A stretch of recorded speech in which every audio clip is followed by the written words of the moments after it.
Help me to reach 2,000 subscribers.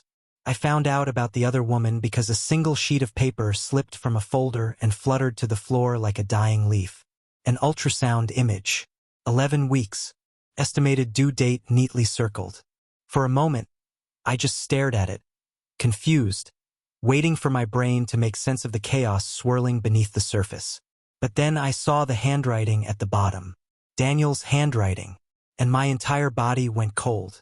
It felt as if someone had reached inside my chest and squeezed my lungs tight. I could hear my own heartbeat pounding in my ears. I didn't sit. I collapsed onto the edge of his desk, my knees trembling so violently that the drawer I'd been searching through rattled. I had opened it looking for tax documents. That was all. Nothing dramatic, nothing suspicious. Just a wife doing something her husband forgot to do. But instead, I found the truth he'd built behind my back. A truth with a heartbeat. My eyes drifted over the rest of the folder. Bank statements, transfers, regular sums of money pulled from an account I didn't recognize. Each transaction labeled with the same phrase, monthly support. Not for me, not for us, not for our home, our future, our plans. For her. My throat tightened as I read the notes scribbled in Daniel's precise handwriting. She needs stability. Keep payments consistent. Make sure she doesn't worry. My vision blurred. I pressed both hands to my mouth to keep the sob inside, but it still broke free, raw and shaking. The room spun as the pieces fell into place. The late nights, the guarded phone, the sudden concern with client emergencies. The way he'd look at me sometimes, too carefully, as if afraid I'd see something in his eyes. I had seen nothing. I had trusted everything. When the door finally opened, I didn't move. Daniel stepped in, tired from work, loosening his tie like he always did, humming under his breath. But the second he saw the papers in my hands, the color drained from his face. Where did you get that?" he asked quietly, shutting the door behind him as though sealing the truth in. "I was looking for tax forms," I whispered. "What is this, Daniel?" His jaw tightened. His eyes flicked to the ultrasound, then to the statements, then away from me. He didn't rush forward. He didn't panic. He just sagged, as if the weight of the lie had finally collapsed on top of him. "I was going to tell you," he said. A hysterical laugh escaped me. "When? After the baby was born." He flinched. That tiny reaction broke something in me. "Who is she?"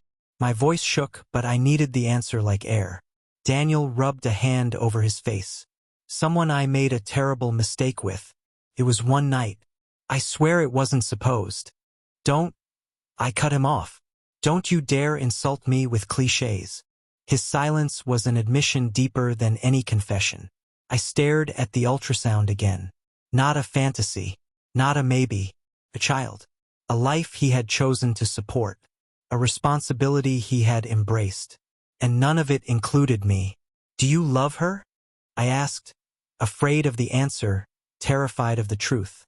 "No," he said immediately, but his voice trembled, and that tremble was a blade.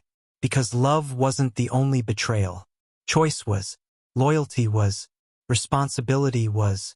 He sat down across from me, guilt carved into every line of his face. "She didn't ask for anything. I started helping because it was my fault she's in this position." "So you opened a secret account?" I whispered. "Funded her life? Protected her? And hid everything from me?"